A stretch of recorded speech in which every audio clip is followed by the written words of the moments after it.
On avait prévu de couper. Une journée off, une piscine magnifique, mais on a quand même bossé. Et le reste de la semaine, couché à 3h du mat, migraine non-stop.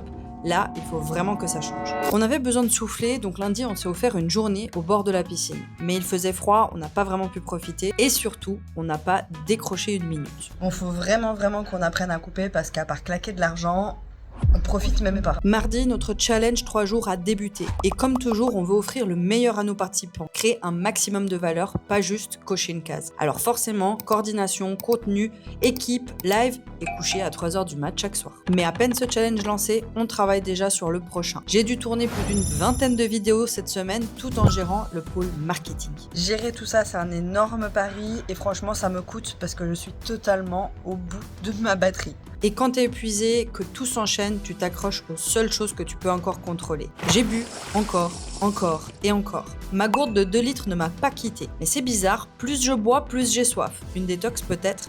Mon corps réagit fort en tout cas. Et malgré tout, j'essaie de prendre un minimum soin de moi. D'ailleurs, j'ai décidé de me faire aligner les dents, moi aussi. Dites-moi, est-ce que vous aussi, ça vous a déjà fait ça de boire et d'avoir encore plus envie de boire et de devoir boire? Je sais pas ce qui m'arrive. Et là, on part pour 10 jours dans le sud de la France. Objectif, essayer mes robes de mariée. Et franchement, je me sens pas bien dans mon corps et je ne peux m'en vouloir qu'à moi-même.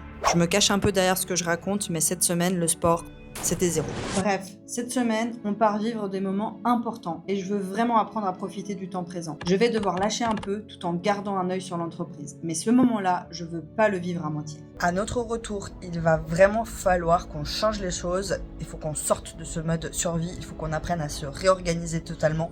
Là, ça peut plus durer. Et abonne-toi pour suivre ce nouveau chapitre avec nous.